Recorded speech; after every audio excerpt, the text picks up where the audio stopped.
تم نے محمد صلی اللہ علیہ وآلہ وسلم کا کیا بگاڑ لیا تھا ابو سلیمان؟ خالد کی ذات سے ایک سوال اٹھا۔ اس نے خیالوں ہی خیالوں میں سر ہلایا اور دل ہی دل میں کہا، کچھ نہیں۔ بے شک محمد صلی اللہ علیہ وآلہ وسلم کا جسم طاقتور ہے، لیکن رکانہ بن عبد یزید جیسے پہلوان کو اٹھا کر پٹکنے کے لیے صرف جسمانی طاقت کافی نہیں۔ رکانہ بن عبد یزید رسول کریم صلی اللہ علیہ وآلہ وسلم کا چچا تھا، جس نے اسلام قبول نہیں کیا تھا۔ یہ عرب کا مانا ہوا پہلوان تھا۔ نامی گرامی پہلوان آئے جنہیں اس نے ایک ہی داؤ میں اٹھنے کے قابل نہ چھوڑا۔ وہ وحشی انسان تھا، صرف لڑنا مارنا جانتا تھا۔ خالد کو وہ وقت یاد آنے لگا جب مسلمانوں کو دکھ کرنے والے 3-4 آدمیوں نے ایک دن رکانہ پہلوان کو خوب کھلایا پلایا اور اسے کہا تھا کہ تمہارا بھتیجا محمد صلی اللہ علیہ وآلہ وسلم کسی کے ہاتھ نہیں آتا، نہ اپنی تبلیغ سے باز آتا ہے، نہ کسی سے ڈرتا ہے، اور لوگ اس کی باتوں کے جادو میں چلے آ رہے ہیں۔ کیا تم اسے سیدھا نہیں کر سکتے؟ کیا تم میرے ہاتھوں اس کی ہڈیاں توڑوانا چاہتے ہو؟ رکانہ نے اپنے چہرے پر مست بھینسے کا تاثر پیدا کر کے تکبر کے لہجے میں کہا تھا، لاؤ اسے میرے مقابلے پہ، لیکن وہ میرا نام سن کر مکہ سے بھاگ جائے گا۔ نہیں، میں اس کے ساتھ لڑنا تو اپنی توہین سمجھتا ہوں۔ اس نے اکسانے والے آدمیوں کی بات نہ مانی۔ وہ کسی پہلوان کو اپنے برابر سمجھتا ہی نہیں تھا۔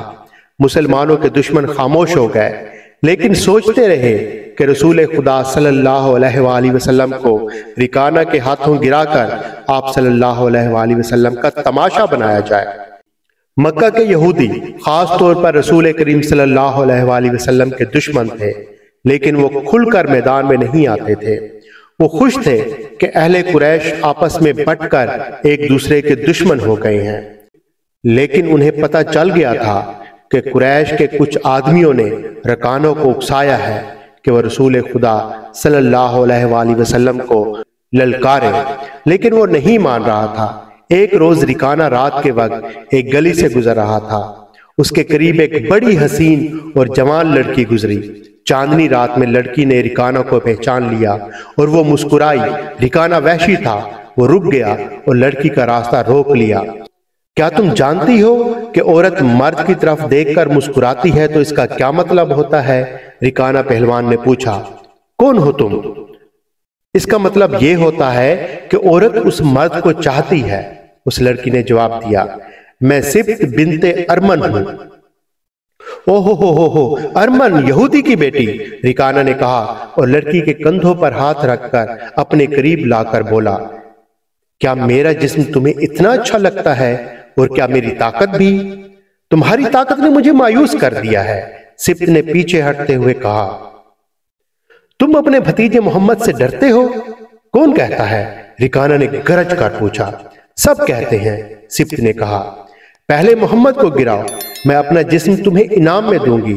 اللہ کے بیٹوں اور بیٹیوں کی قسم، تیری بات پوری کر کے تیرے سامنے آؤں گا، رکانہ نے کہا۔ لیکن تو نے غلط سنا ہے کہ میں محمد سے ڈرتا ہوں۔ بات یہ ہے کہ میں اپنے سے کمزور کے ساتھ لڑنا اپنی توہین سمجھتا ہوں، لیکن تیری بات میں ضرور پوری کروں گا۔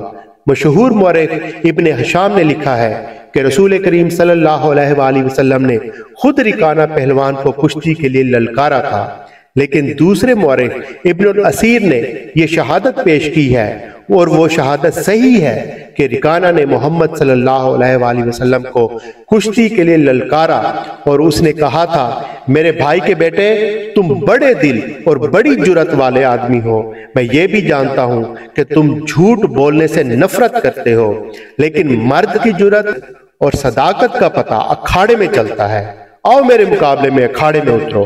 اگر مجھے گرا لو تو میں تمہیں اللہ کا بھیجا ہوا نبی مان لوں گا، اللہ کی قسم تمہارا مذہب بھی اختیار کر لوں گا، لیکن یہ ایک بھتیجے اور چچا کی کشتی نہیں ہوگی۔ رسول خدا صلی اللہ علیہ وآلہ وسلم نے رکانہ کی للکار کے جواب میں کہا، ایک بت پرست اور سچے دین کے ایک پیغمبر کی لڑائی ہوگی، تو ہار گیا تو اپنا وعدہ بھول نہ جانا۔ مکہ میں یہ خبر صحرا کی آندھی کی طرح پھیل گئی کہ رکانہ پہلوان اور محمد صلی اللہ علیہ وآلہ وسلم کی کشتی ہوگی، اور جو ہار جائے گا وہ جیتنے والے کا مذہب قبول کر لے گا۔ قریش کا بچہ بچہ، مرد اور عورت یہودی ہجوم کر کے اکٹھے ہو گئے۔ مسلمانوں کی تعداد بہت تھوڑی تھی۔ وہ تلواروں اور برچھیوں سے مسلح ہو کر آئے، کیونکہ انہیں خطرہ محسوس ہو رہا تھا کہ قریش کشتی کا بہانہ بنا کر رسول خدا صلی اللہ علیہ وآلہ وسلم کو قتل کر دیں گے۔ عرب کا سب سے زیادہ طاقتور اور وحشی پہلوان رکانہ بن عبد یزید رسول کریم صلی اللہ علیہ وآلہ وسلم کے مقابلے پر اترا۔ اس نے رسول خدا صلی اللہ علیہ وآلہ وسلم پر تنزیہ نظر ڈالی اور آپ صلی اللہ علیہ وآلہ وسلم پر بھپتی کسی۔ آپ صلی اللہ علیہ وآلہ وسلم مکمل خاموشی اور اطمینان سے رکانہ کی آنکھوں میں آنکھیں ڈال کر دیکھتے رہے کہ وہ بے خبری میں کوئی داؤ نہ کھیل جائے۔ رکانہ آپ صلی اللہ علیہ وآلہ وسلم کے ارد گرد یوں گھوما جیسے شیر اپنے شکار کے ارد گرد گھوم گیا ہو اور اسے وہ کھا جائے گا۔ ہجوم رسول اکرم صلی اللہ علیہ وآلہ وسلم کا مذاق اڑا رہا تھا۔ مسلمان خاموش تھے اور دل ہی دل میں اللہ کو یاد کر رہے تھے۔ انہوں نے اپنی تلواروں کے دستوں پر ہاتھ رکھے ہوئے تھے۔ پھر نہ جانے کیا ہوا۔ رسول اکرم صلی اللہ علیہ وآلہ وسلم نے کیا داؤ کھیلا۔ ابن الاسیر کہتا ہے کہ محمد صلی اللہ علیہ وآلہ وسلم نے رکانوں کو اٹھا کر زمین پر پٹک دیا۔ رکانہ شیر کی طرح اٹھا اور غرا کر آپ صلی اللہ علیہ وآلہ وسلم پر حملہ آور ہوا۔ آپ صلی اللہ علیہ وآلہ وسلم نے پھر وہی داؤ کھیلا اور اسے پھر سے پٹک دیا۔ وہ اٹھا اور آپ صلی اللہ علیہ وآلہ وسلم نے اسے تیسری بار بھی زمین پر پٹک دیا۔ بھاری بھرکم جسم 3 بار پٹکا گیا تو کشتی جاری رکھنے کے قابل نہ رہا۔ سر جھکا کر اکھاڑے سے نکل گیا۔ ہجوم پر سناٹا طاری ہو گیا اور مسلمان ننگی تلواریں اور برچھیاں ہوا میں لہرا لہرا اور اچھال اچھال کر نعرے لگا رہے تھے۔ چچا رکانہ، رسول اکرم صلی اللہ علیہ وآلہ وسلم نے للکار کر کہا، اپنا وعدہ پورا کرو اور یہی اعلان کرو کہ آج سے تم مسلمان ہو۔ رکانہ نے اسلام قبول کرنے سے صاف انکار کر دیا۔ یہ طاقت جسمانی نہیں تھی۔ خالد نے نخلستان میں لیٹے لیٹے اپنے آپ سے کہا، رکانہ کا یوں 3 بار پٹکنا تو دور کی بات ہے، اسے کوئی بچھاڑ بھی نہیں سکا تھا۔ رسول اکرم صلی اللہ علیہ وآلہ وسلم کا تصور خالد کے ذہن میں نکھر آیا۔ وہ آپ صلی اللہ علیہ وآلہ وسلم کو اچھی طرح سے جانتا تھا، لیکن اب وہ محسوس کر رہا تھا کہ جیسے وہ محمد صلی اللہ علیہ وآلہ وسلم کوئی اور تھے جنہیں وہ بچپن میں جانتا تھا۔ اس کے بعد آپ صلی اللہ علیہ وآلہ وسلم نے جو رخ اختیار کیا تھا اس میں خالد آپ صلی اللہ علیہ وآلہ وسلم کو نہیں پہچانتا تھا۔ نبوت کے دعوے کے بعد خالد کی آپ صلی اللہ علیہ وآلہ وسلم کے ساتھ بول چال بند ہو گئی تھی۔ وہ آپ صلی اللہ علیہ وآلہ وسلم کے ساتھ 2 ہاتھ کرنا چاہتا تھا، لیکن وہ رکانہ کی طرح پہلوان نہیں تھا۔ وہ میدان جنگ میں لڑنے والا اور لڑنے والوں کی قیادت کرنے والا جنگجو تھا، لیکن اس وقت مسلمان فوج کی صورت میں لڑنے کے قابل نہیں تھے۔